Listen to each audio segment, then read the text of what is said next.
মাটি শুধুই একটি রাজ্যের নয়, এই মাটি এক সংস্কৃতির, এক সাহসের, এক অদম্য লড়াইয়ের। এখানে ইতিহাস লেখা হয়েছিল কবিতার কলমে, প্রতিবাদের কণ্ঠে আর নারীদের অপরিসীম শক্তিতে। এই শহর বহু প্রাচীন স্থাপত্যের এবং ঐতিহ্যের। এই শহর কবিতা, চিত্রকলা, সিনেমা আর বিপ্লবের, যেখানে প্রতিদিন হাজারো স্বপ্ন তৈরি হয়, প্রতিদিন নতুন পথ চলা শুরু হয়। কিন্তু বাংলার পরিচয় শুধু শহরে সীমাবদ্ধ নয়, এখানে নদীর স্রোতের মতো বয়ে চলে জীবন। রবীন্দ্রনাথ বলেছিলেন, নারী আপন ভাগ্য নিজেই গড়বে। সে পথেই এগিয়ে গিয়েছিলেন সত্যজিৎ রায়ের চলচ্চিত্রের আরতি থেকে শুরু করে সুচিত্রা সেনের শক্তিশালী চরিত্র আর আজকের যুগের অসংখ্য বিজয়িনীরা। এবার সময় এসেছে নতুন গল্প শোনার। আসুন বিজয়িনীদের পথ চলা শুরু করা যাক।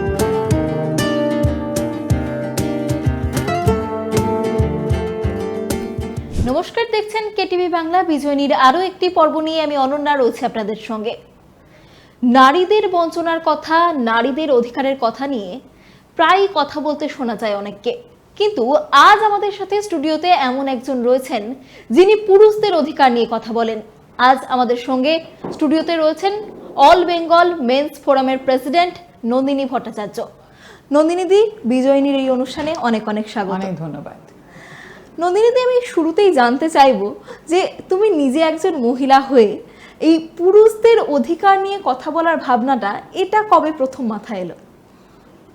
না, এটা আমি প্রথম কলেজ লাইফ টাইফেও ভাবতাম যে এইটা কথা বলবো, ভাবতাম না, কিন্তু ভাবতাম যে ছেলেরা কিন্তু খুব স্যান্ডউইচ, সেটা তখন কিন্তু অনেক লাইটার নোটে ছিল যে এই যে ছেলের দেখবে বিয়ে হলেই একটা চিন্তা হয়ে যায় মা আর বউয়ের বনিবনা হবে কিনা। মা ভাবছে ছেলে আমার আর রইল না, বউ ভাবছে তুমি মাম্মাস বয়। এটা না, মেয়েদের এই দ্বন্দ্ব নেই, কারণ মেয়েদের কোনোদিনই শাশুড়ির সঙ্গে আর মায়ের সঙ্গে তুলনাও চলে না। আর এরকম যে বাবা আর শ্বশুরের মধ্যে বর এই নিয়ে ভাববে, এরকম জায়গাও নেই। কিন্তু ছেলেদের একটা ভয়ঙ্কর ব্যাপার এটা, এবং বহু ছেলের কিন্তু সারাটা জীবন এই কষ্টেই চলে গেল। যে বাড়িতে শাশুড়ি আর বউয়ের সুসম্পর্ক আছে, আমার মনে হয় তার থেকে বেশি সুখী পুরুষ আর কেউ নেই। যুধিষ্ঠিরকে যদি পরের পরিপ্রেক্ষিতে জিজ্ঞাসা করা হতো পৃথিবীর সবচেয়ে সুখী মানুষকে, উনি বোধহয় এটা বলতেন। আর আমার ধরুন ওনার বাড়িতেও হয়তো এটাই ছিল, হয়তো ঝামেলা। তো আমার এটা খুব মনে হতো যে এত কিছু তখন ভাবিনি, যেটা আজকে কাজ করতে এসে অনেক সমস্যা দেখি। এটা কিন্তু একটা প্রাইম প্রবলেম। আবার সেই বউ যখন শাশুড়ি হলেন, ওনার হয়তো একটা ছেলে আছে, আবার ছেলের বউ এসছে, ওনার আবার সেই দ্বন্দ্ব। আবার এই পুরুষটি কিন্তু তখনও মাঝখানে পড়লেন, যে তার বউ বলছেন দেখলে তোমার মা এগুলো করতে দিত না, এখন দেখো এসব করছে, পাত্তা দিচ্ছেন আমাকে। উনি আবার মাঝখানে পড়লেন। তো এই পুরুষ মানুষের এই চিরন্তন দ্বন্দ্ব না, এইটা কিন্তু সাংঘাতিক। এটা বাইরে থেকে হয়তো বোঝা যায় না, কিন্তু বহু পুরুষ এই অশান্তিতে হয়তো সারা জীবনে জ্বলে পুড়ে মরেছেন। এই ভাবনাটা যে তোমার মাথায় এসেছিল একদম কলেজ জীবনেই, তুমি যেটা বলছো, এটা আমার কলেজ জীবন থেকে আমি ভাবি, অনেক জায়গায় দেখেছি অনেক সময়, এবং তখনও দেখেছি পুরুষ মানুষকে অনেক কম্প্রোমাইজ করতে। আমি অ্যাডজাস্টমেন্ট বলিনি, কম্প্রোমাইজ বলেছি। যে অনেক বউয়ের অনেক ইচ্ছে প্রাধান্য দেওয়ার জন্যে অনেক পুরুষ মানুষকে অনেক কম্প্রোমাইজ করতে দেখেছি। কিন্তু বেশিরভাগ ক্ষেত্রেই দেখা যায় যে নারী যিনি হন তিনি মেয়েদের সমস্যা নিয়ে ভাবেন, কিন্তু সেক্ষেত্রে ব্যতিক্রমী ভাবনা। কারণ আমাদের দেশ কিভাবে পৃথিবী জোড়া মেয়েদের যত রকম আইন এসেছে, মেয়েদের জন্য যাই কিছু করা হয়েছে, ভাবা হয়েছে, তাতে সিংহভাগ কিন্তু পুরুষ জড়িয়েছিলেন। আজকেও যত ট্রাফিকিংয়ে মেয়েদের উদ্ধার করা হয়, মেয়েদের মেন স্ট্রিমে ফেরানো হয়, তার বেশিরভাগটাই পুরুষ। পুরুষ মানুষই আইন তৈরি করছেন, প্রকল্প আনছেন, যাই কিছু বেশিরভাগই কিন্তু পুরুষের ভূমিকা অপরিসীম। এবং যদি মজার একটা বিষয় দেখা যায়, পৃথিবী জোড়া এই যত মহিলা পাচার বা এই যত সেক্স র্যাকেটের বিজনেস বা এই সব কিছুদের মাথায় কিন্তু মহিলারা বসে আছেন। ভাবনাটা তো কলেজ জীবনে শুরু হয়েছিল, তাহলে কাজটা কবে থেকে একদম মাঠে নেমে কাজ? 2017 সাল থেকে কয়েকজনের সঙ্গে আলাপ হলো, একটা টিভি চ্যানেলেই দেখা হলো, তারপরে ওদের সঙ্গে কথাবার্তা এগোনো সেখান থেকে শুরু হলো। আর এই অল বেঙ্গল মেন্স ফোরাম আমাদের পশ্চিমবঙ্গের বুকে, সেটাও তো তোমার হাত ধরেই শুরু হয়েছিল। সেই জার্নিটা কেমন ছিল? তো 2018 সালে তৈরি করলাম কিছু সমমনস্ক মানুষের সঙ্গে, তারপরে তো চলছে। কিছু চ্যালেঞ্জেস কি ফেস করতে হয়? চ্যালেঞ্জেস তো আজকেও ফেস করছি। স্রোতের বিপরীতের কাজ করলে চ্যালেঞ্জেস থাকবে, আর চ্যালেঞ্জেস না থাকলে আর লাইফ কিসের? ওই যদি একটা সবটাই চ্যালেঞ্জেসের কথা না, চ্যালেঞ্জেস বলতে যেমন লোকে না, আমি দেখেছি সামান্য কোনো কাজে সফলতা এলেই বলতে শুরু করে এত প্রতিবাদ, এত ঝামেলা, না এরকম কিছু কোনোদিনও পাইনি। সবার কাছ থেকে অকুণ্ঠ সহযোগিতাই পেয়েছি। এবং সবচেয়ে বড় কথা যেটা আজকে বলতে চাই, যে মেয়েরা আমাকে কিন্তু খুব ভালোবাসেন, প্রচুর মেয়েরা, প্রচুর মহিলারা ভালোবাসা, সহযোগিতা, সম্মান সবটাই করেন মেয়েরা। কিন্তু আবার বহু পুরুষ আছেন যারা আমার বিপক্ষে কথা বলেন, এরকম বহু পুরুষ আছেন। কাজেই আর এরকম কাজ করতে গেলে এসব তো থাকবেই, ওই নিয়ে মাথা ঘামানি কোনো দিন। শুধু কাজটাই ফোকাস, আমার তার বাইরে কোনো সত্যিই নেই লাইফে। আচ্ছা, এখনকার দিনে দাঁড়িয়ে কি ধরনের সমস্যা পুরুষদের ক্ষেত্রে বেশি দেখা যাচ্ছে? কি ধরনের সমস্যা নিয়ে মানুষজন আসছেন তোমাদের কাছে? এটা আজকের দিনে বলে নয়, এটা আগেও ছিল। তখন প্রথম একটা ছিল যে মেয়েদের জন্য আইন ছিল না, তো সেটা মেয়েরাও তখন অনেক সমস্যা ফেসও করেছেন, আজকেও বহু মেয়ে করেন। আজকে মেয়েদের হাতে অনেক আইন হয়েছে, তো কাজে আইন থাকলে আইনের অপব্যবহারও হবে। আর আজকের দিনে দাঁড়িয়ে পুরুষ মানুষের অনেক দিন ধরেই যেটা হয়েছে, ফলস 498-এ, যেটা নতুন, যেটা বিএনএসএ 85, মিথ্যে বধূ নির্যাতন মামলা, মিথ্যে গার্হস্থ্য মামলা, ডোমেস্টিক ভায়োলেন্স, ফলস রেপ কেসও প্রচুর, ফলস কর্পোরেটে সেক্সুয়াল হ্যারাসমেন্ট, এটা খুব, ফলস পক্সো, এই বিভিন্ন, মানে এই ধরনের মামলা খুব বেশি। আর মেনটেনেন্স তো একটা সাংঘাতিক মামলা, অ্যালিমনি চাওয়া, আর একটা হচ্ছে বাচ্চাকে দেখতে না দেওয়া। মা নিয়ে চলে যাচ্ছেন, বাবাকে আর দেখতে দিচ্ছেন না, বাবার বাড়ির সঙ্গে সম্পর্ক রাখছেন না, কিন্তু বাচ্চার টাকাটা নিয়ে নিচ্ছেন, কিন্তু এইগুলোই ম্যাক্সিমাম। তার বাইরে স্ট্রে তো অন্যরকম মিথ্যে খুনের মামলা, এটা ওটা সেটা তো আসতেই থাকে। যখন মানুষ এই ধরনের সমস্যা নিয়ে তোমাদের কাছে আসেন, তাদেরকে কিভাবে সাহায্য করেন? প্রথমটা হচ্ছে না মানসিক সাহায্য, কারণ সবাই খুব ভেঙে পড়া। কারণ কারোর বাড়িতেই তো, বিশেষ করে শিক্ষিত মধ্যবিত্ত বা উচ্চ মধ্যবিত্ত বাড়িতে এগুলো ভীষণ একটা লজ্জার বিষয়। সম্মান হানি। তাদেরকে প্রথমে এটা বোঝানো কিছুই এমন হয়নি, দুর্ঘটনা, মানুষের জীবনে দুর্ঘটনা ঘটে এবং এত লজ্জা পাওয়ার আপনার কিছু হয়নি। কারণ যদি অফিসে আরও 3-4 জন উপস্থিত থাকেন, দেখানো হয় যে দেখুন এনারাও এসছেন একই। তো এইটা হচ্ছে ওই জায়গা থেকে বের করে আনা প্রথমে, যে মেন্টাল একটা সাপোর্ট, যে না না কিছুই হয়নি, এটা কি এমন ব্যাপার, আপনাদের কিছুই হয়নি, কোনো না, এই সব জায়গা থেকে বেরোনো যাবে, এটা কোনো ব্যাপার না, আর এটা লড়াই করাও যাবে, এইটা হচ্ছে আসল। তারপরে যখন একটু ধাতস্থ হলে তখন আস্তে আস্তে লিগাল হেল্প, কোথায় যেতে হবে, কোন কোর্ট, কী ব্যাপার, বা এরমও অনেকে আসেন 4-5 বছর ধরে ঘুরছেন কোর্টে, তারপরে আমাদের সন্ধান পেয়ে এসছেন, যদি কোনোভাবে একটু হেল্প করা যায়, বা ওনাদের লয়াররা ঠিক পথে ওনাদের চালনা করছেন কি না সেটা হয়তো দেখে দিলাম। কখনো কখনো অনেকে লয়ার চেঞ্জ করেন, আমাদের তো সারা ভারতবর্ষ না হোক, বাংলায় তো আছেই সমস্ত প্যানেল লয়ার, ভারতবর্ষেও অনেক কোর্টে আমাদের প্যানেল লয়াররা আছেন, তাদের কাছে হয়তো করতে চাইলেন, ওনারা যেতে চাইলেন, তখন সেই হেল্পগুলো করা। আমাদের প্যানেল ক্লিনিক্যাল সাইকোলজিস্ট আছেন, প্যানেল লাইফ কোচ আছেন, অনেকে হয়তো মেন্টালি খুব আপসেট হয়ে পড়েছেন, তখন এই সাইকোলজিস্টদের কাছে পাঠানো হয়। অনেকে হয়তো এরমও হয়, রিলেশনশিপটা একটুখানি পরামর্শ দিলে বা সাহায্য করলে বেঁচে যাবে, সেই ক্ষেত্রে লাইফ কোচের কাছে পাঠানো হয়। দুজনে হয়তো হাজব্যান্ড ওয়াইফ গেলে, দুজনেই হয়তো উইলিং, কিন্তু মাঝখানে একটা মিডিয়েশন দরকার, যে কারোর সঙ্গে একটা কথা বললে হয়তো সম্পর্কটা বেঁচে যায়, এরকমও হয়েছে অনেক, তখন লাইফ কোচের কাছে পাঠানো হয়। কিন্তু বেশিরভাগ ক্ষেত্রেই দেখা যায় পুরুষদের ক্ষেত্রে যে পুরুষ সিংহ এরকম একটা ব্যাপার, মার্দ কো দর্দ নেই হতা, যে পুরুষরা কথা বলতে চান না, যে তাদের কোথায় সমস্যাটা হচ্ছে। আমাদের তো সেটা চিরকালই ছিল, পুরুষ মানুষকে তো শেখানো হয় এটা না, তুই ছেলে তুই কাঁদছিস কেন, তুই ছেলে তুই দুঘা মেরে আসতে পারলি না, এইসব ভুলভাল শিক্ষা তো আমরা দিয়েইছি। আজও পুরুষ মানুষ নিজের কথা বলতে পারেন, কোথায় কি চাই, নিজের কেরিয়ারের ব্যাপারেও বলতে পারেন বাবা মাকে, যে আমি ডাক্তার বা ইঞ্জিনিয়ার হতে চাই না, আমি কবিতা লিখতে চাই, আমি গল্প লিখতে চাই, বা আমি অন্য কিছু হতে চাই, আমি প্রফেসরই করতে চাই, পারেন কোথায় বলতে, নিজেদের কেরিয়ারটাও তো বলতে পারেন না। কিন্তু এই যে তারা বলতে পারেন না, সেই জায়গা থেকেই পুরুষ অধিকারের একটা ফোরাম তৈরি করা, এবং সেখানে আপনার সঙ্গে আরও বেশ কিছুজন রয়েছেন, তাদেরকে জোগাড় করে একটা ফোরাম তৈরি করা, এটা তো খুব একটা সহজ বিষয় ছিল না। প্রথমে তো ছিলেন, এখন আস্তে আস্তে তৈরি করতে হয় না, এখন সবাই মোটামুটি আসেন, এবং আমাদের কাছে যারা আসেন তারা মানে নিজেরাই, হয়তো তার মধ্যে অনেকে আছেন যারা একটু সার্ভাইভার, হয়তো তারা আস্তে আস্তে আমাদের সঙ্গে থেকেও যান, এভাবেই বড় টিম তৈরি হয়েছে আস্তে আস্তে। আর একটা জিনিস তুমি বলছিলে একটু আগে, যে ফলস পক্সো আইন, সেটাকে মিসইউজ করা হচ্ছে, সেটা কিভাবে? এই যে মানে অনেকেই আছেন এরকম, যে নিজের যেসব মায়েরা এটা করেন তাদেরকে তো ঠিক আমি মা আর বলতে পারি না, হয়তো বা ছোট মেয়ে, তাদেরকে দিয়ে বাবার প্রতি ফলস পক্সো দেয়ালেন, দাদুকে দেয়ালেন, কাকাকে দেয়ালেন, আর এটা খুব জমি জমার ক্ষেত্রে, সম্পত্তির ক্ষেত্রেও খুব করা হয়, বাইরের লোকরাও দেয়, যে এটা মিথ্যে যৌন নির্যাতনের মামলা বাচ্চাকে দিয়ে। এবং এটা যখন ফলস প্রমাণিত হলে আরও আমার খারাপ লাগে যে বাচ্চাগুলোর দিকে সেই মায়েরা বা যিনি দিলেন তিনি তাকাবেন কি করে। তো কেন করানো হয় এটা? ওই যে মানে তাকে যদি এটাতে ফাঁসিয়ে দেওয়া যায় হয়তো তিনি জেলে চলে গেলেন, কারণ এটা তো নন বেলেবল অফেন্স না, জেলে চলে গেলে বাড়িটার দখলও নেওয়া যাবে।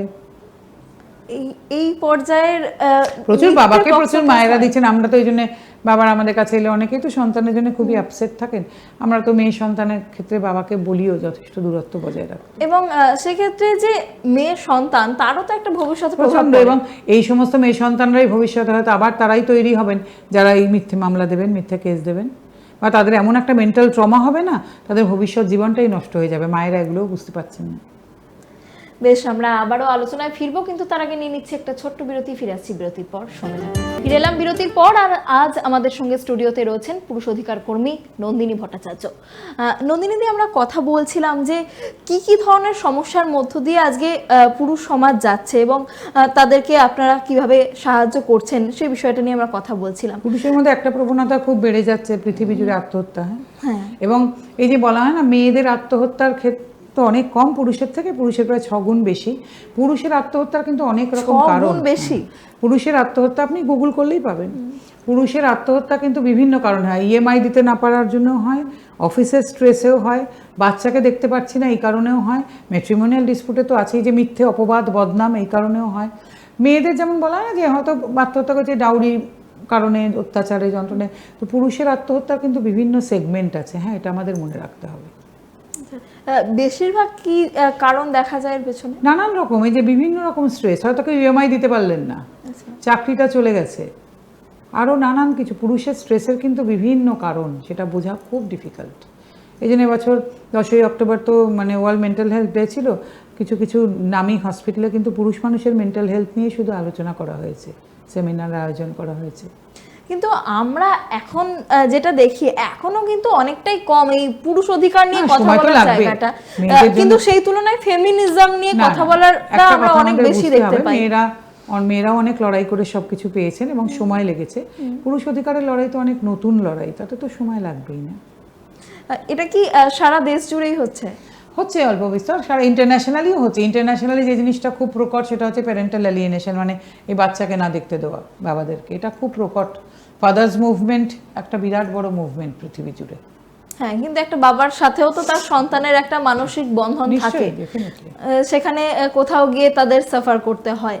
আর একটা বিষয় আমি একটু জানার চেষ্টা করব যে এই যে ফেমিনিজম আর এই পুরুষ অধিকার, এই দুটো বিষয়কে আলাদা করে দেখার কি কোনো প্রয়োজন আছে? দেখুন, আমি ফেমিনিজমের লড়াই যে কারণে শুরু হয়েছিল, নারীর ভোটের অধিকার, সমান মজুরি পাওয়ার অধিকার, শিক্ষার অধিকার, সব কিছু, আজকে তো ফেমিনিজম সেখানে নেই। কোট আনকোট কিছু ফেমিনিস্টের কারণে আজকে সেটা এসে দাঁড়িয়েছে প্রায় নারী যৌন স্বাধীনতার অধিকার, যা খুশি তাই করার অধিকার, কিছু নারীর কারণে। তো সেটা তো অ্যাকচুয়ালি ফেমিনিজমের লড়াই নয়। ফেমিনিজমের যেটা লড়াই, যারা সত্যি সেই লড়াই করেছেন, আজও করেন, তারা সবাই জানেন যে সেটা কি। আর পুরুষ অধিকারের লড়াইটাও কিন্তু তাই, যে পুরুষ অধিকারের লড়াই কিন্তু এটা নয় যে পুরুষ মানুষের অন্যায়কে সাপোর্ট করার লড়াই। পুরুষ অধিকারের লড়াইটাও হচ্ছে পুরুষ মানুষের জন্য যা নেই, যেগুলো পুরুষ মানুষেরও প্রাপ্য এদেশে, কারণ তারাও এদেশের নাগরিক, সেইটার জন্যে লড়াই। এটা গুলিয়ে ফেললে চলবে না। তেমনি নারীদের লড়াইটাও কিন্তু তাই ছিল, যা যা নারীদের নেই সেটা পাওয়ার লড়াই। আজকে কিন্তু একদম ভিন্নধর্মী হয়ে গেছে নারীদের লড়াইটা। আর আমার কাছে যখন আসেন বহু পুরুষ, তাদের পরিবারও সঙ্গে আসেন। এই যে আজকে ফলস পক্সোতে, ফলস রেপ কেসে যে পুরুষটি মানে হন, অভিযুক্ত হন, তার স্ত্রী আসেন। তো তাহলে এরকম অনেক মা, বোন, কাকিমা, পিসিমা আসেন, অনেক মেয়েরা আসেন বাবাকে নিয়ে, তাহলে বহু নারী তো এর মধ্যে জড়িত। তাহলে নারীবাদের লড়াই আর কি হলো? আমি জানতে চাই যে নারীবাদের মধ্যে যারা পড়েন, তাহলে এই নারীরা তাদের অধিকার পেলেন না তো? এই নারীরা তো সমান সাফারার। তাহলে এদেশে ওমেন এম্পাওয়ারমেন্ট বা নারীবাদের লড়াই এত করে কী লাভ হলো? আইন টাইন করে এরা তো কিছু পেলেন না। তাহলে সবার মুখে তো সমান আলো পড়লো না। তাহলে এই নারীরা কি অপরাধ করেছেন? এরা কেন থানায় গেলে বিচার পাবেন না, কোর্টে বিচার পাবেন না, ওমেন্স কমিশনে কেন এদের নামে অভিযোগ নেওয়া হবে না? এদের অভিযোগগুলো, মানে লড়াইটা কোথাও গিয়ে সাম্যের লড়াই। আমার কাছে কথা এটাই যে বারবার এটা আমাদের বুঝতে হবে, পুরুষ অধিকারের লড়াই মানে কিন্তু পুরুষের অন্যায়কে সাপোর্ট করার লড়াই নয়। পুরুষের জন্য যেগুলো এদেশে নেই, সেই পুরুষরা কেউ আপনারই বাবা, ভাই, কাকা, দাদা, স্বামী, ছেলে, তাদের এই যাটা নেই সেটা পাইয়ে দেওয়ার লড়াই। আপনার জন্য যদি এতগুলো আইন থেকে থাকে, 49টা আইন, তাহলে পুরুষ মানুষের অ্যাটলিস্ট 10টা আইন পাওয়ার অধিকার আছে, কারণ তারাও এদেশের সবচেয়ে বেশি ট্যাক্স পেয়ার আপনার থেকে। কিন্তু তারা এই দেশের উন্নতিতে তাদের বিশাল বড় কন্ট্রিবিউশন। ইনফ্যাক্ট আপনারা যে আইনগুলো পেয়েছেন তার পেছনে পুরুষ মানুষের অবদান সবচেয়ে বেশি। তাহলে আপনাদের মনে হয় না এটা ঋণ শোধ করারও সময়, আর যদি না করেন আর কবে করবেন? একদমই তাই। আমাদের কিন্তু ভুলে গেলে চলবে না যে নারীরা যে সমস্ত সুযোগ সুবিধা আজকে ভোগ করছেন তার অনেক ক্ষেত্রেই তাদের অবদান রয়েছে পুরুষদের। সেক্ষেত্রে আজকে আমরা যে শিক্ষিত হয়ে আমি আপনি এখানে কথা বলছি তার পেছনেও তো একজন পুরুষ মানুষ বা 4 জন পুরুষ মানুষ। বিদ্যাসাগর, আজকে সতীদাহ প্রথা বন্ধ হয়েছে একজন পুরুষ মানুষের জন্য। আজকে বিধবা বিবাহ একজন পুরুষ মানুষ। আজকে যে আমাদের এত শিক্ষা, এত পড়াশোনা, এত সব কিছু, তার পেছনে তো বহু পুরুষের অবদান। আবার ঘরে ঘরেও এরকম অনেক বাবা আছেন, ভাই আছেন, স্বামী আছেন, কাকারা আছেন যারা বাড়ির মেয়েদেরকে এগিয়ে দিয়েছেন সব কাজে। তাহলে আমাদের তো এটা ভুলে গেলে চলবে না যে সেই পুরুষগুলোর জন্য আমাদেরকে লড়াই করতে হবে। কিন্তু নারীদের জন্য ভারতীয় সংবিধানে যে ধরনের আইন রয়েছে বা যেমন মহিলা কমিশন রয়েছে, সেরকম পুরুষদের জন্য কোনো সেই লড়াইটাই লড়ছি যে একটা পুরুষ মানুষের অ্যাটলিস্ট আইন তো এত সহজ না, আইনের জন্য অনেক ঘোর প্যাচ। একটা পুরুষ কমিশন অন্তত পুরুষ মানুষের এখন দরকার, যে কমিশনে কিন্তু তাদের মায়েরা বোনেরাও যেতে পারেন। কারণ ওমেন্স কমিশনে তাদেরকে খুব একটা এন্টারটেন করা হয় না। সেই পুরুষ কমিশনে নারী মানে পুরুষ মানুষের মা বোন স্ত্রীরাও যাতে যেতে পারেন, সেটা ভাবা দরকার।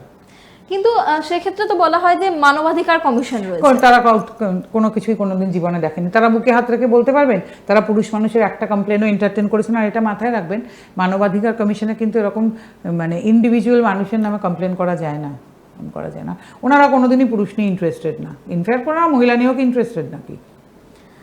সেই কারণের জন্যই আপনাদের এই যাতে একটা পুরুষ কমিশন তৈরি হয় সেটার দাবি। এই যে পুরুষদের জন্য অনেক ক্ষেত্রে আইন নেই বা কোনো ক্ষেত্রেই নেই এবং যে কমিশন নেই, তার জন্য আপনারা কি লড়াই শুরু করেছেন? আমাদের লড়াই শুরু কেন, আমাদের লড়াইটাই সেটাই মেন। এই যে ধরুন আজকে অ্যাসিড অ্যাটাক, এত ভারতবর্ষে 37% পুরুষ মানুষের উপর অ্যাসিড অ্যাটাক হয়, এটা জানেন কজন? এবং অ্যাসিড অ্যাটাকের যে ল সেটাও কিন্তু ভারতবর্ষে জেন্ডার নিউট্রাল।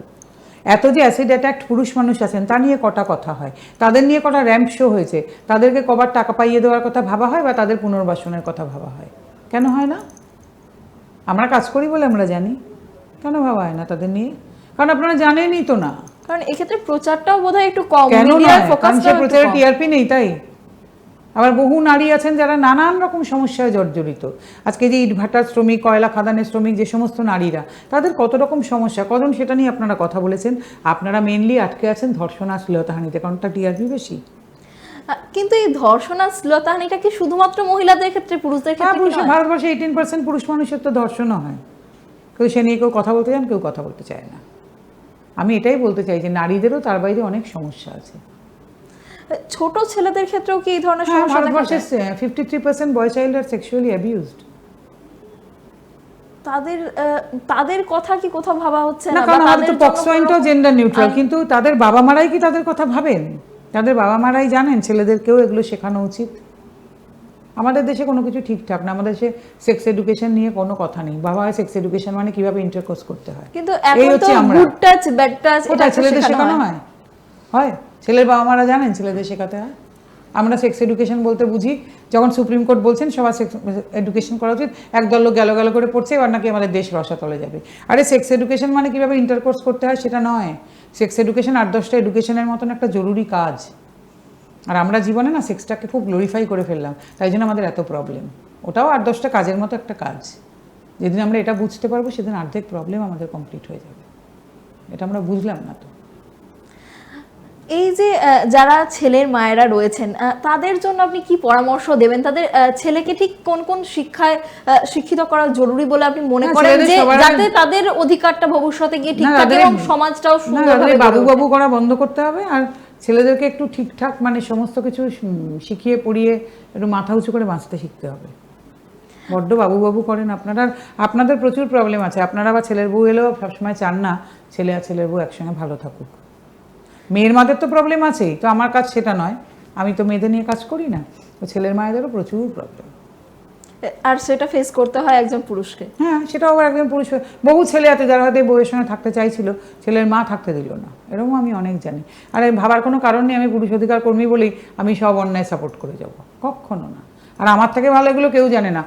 আমি একটা আপনাকে কথা বলি, মেয়েদের নিয়ে যারা কাজ করে আর আমরা যারা পুরুষ মানুষ নিয়ে কাজ করি, আমাদের একটা সব বিরাট তফাৎ কি বলুন তো? যারা মেয়েদের নিয়ে কাজ করেন তারা কিছুতেই মেয়েদের দোষগুলো বলতে চান না। তারা সর্বদা দেখাচ্ছেন মেয়েরা সব জায়গায় ঠিক, পুরুষ মানুষ সব জায়গায় ভুল। আমরা এই ভুলটা করছি না, আর ওনাদের দেখে শিক্ষা নিয়েছি। আমরা পুরুষ মানুষের দোষটাও বলতে চাইছি। এখানে এখানে পুরুষ মানুষ বা তাদের বাড়ির দোষ, আর এখানে এখানে মেয়েদের দোষ। এই ভুলটা, ওনাদের ভুল থেকে আমরা এই শিক্ষাটা নিলাম। কারণ এই নারীবাদী আন্দোলনটা এই করে না শেষ হয়ে গেল। ওনারা সব কিছুতে ভাবলেন মেয়েরা ঠিক। আমরা এটা বলছি না যে পুরুষ মানুষ সব জায়গায় ঠিক। আমি বহু পুরুষের মাদেরকে জানি, সেখানেও আবার একজন মহিলাই, যারা মানে বাবার মধ্যে সংখ্যা কম, যারা একদম চান না ছেলে আর ছেলের বউ ভালোভাবে থাকুক। সেক্ষেত্রে তাদের একটা কোথাও গিয়ে মানসিক সমস্যা হ্যাঁ, কারণ রয়েছে। ছেলেটার জীবন নষ্ট হয়ে যাচ্ছে, আবার মেয়ের মায়েরাও চাইছেন না মেয়েটার জীবনটা নষ্ট হয়ে যাচ্ছে। সেই দুজন মহিলার চিরাচরিত দ্বন্দ্ব। তাহলে কোথাও গিয়ে কি এই সব কিছুর পেছনে মেয়েরাই দায়ী হয়ে যাচ্ছেন? কারণ ধরুন, আমার মতে ছেলে মেয়ে বড় হয়ে গেছে, পড়াশোনা শিখিয়েছেন, চাকরি বাকরি করছে, বিয়ে দিয়েছেন, ওদের লাইফটা ওদের মতো কাটাতে দিন। ওরা কিভাবে লাইফ কাটাবে এটা আপনারা ডিসাইড করার কেউ না, কিন্তু আপনারা করছেন, ইন্টারভেন করে ওদের জীবনগুলো শেষ করে দিচ্ছেন। কারণ ওই একটা ছেলে একটা মেয়ে, আপনাদের তো আর কিছু করণীয় নেই। ছেলে ছেলে মেয়ে মেয়ে করে এমন করেছেন, আপনাদের জীবনে তো আর কিছু নেই না। নারী পুরুষ নির্বিশেষে সবার জন্য কি বার্তা দেবেন যাতে একটা সুস্থ সমাজ গড়ে ওঠে? না না, বার্তা দিয়ে দিয়ে তো ইয়ে হয়ে গেলাম, কেউ কিছুই শোনে না, এটা তো কোনো কথা না। কথা এটাই যে সবাই একটা সুস্থ স্বাভাবিক জীবন বাঁচুন। ছেলের মা মেয়ের মা উভয়কে বলবো, এই না ছেলে মেয়েদের জীবনে অতিরিক্ত নাক গলানো বন্ধ করুন, একদম বন্ধ। ওদের বিয়ে দিয়ে দিয়েছেন, আপনাদের কর্তব্য হয়ে গেছে শেষ। ওদের জীবনটা ওদেরকে বাঁচতে দিন, একদম।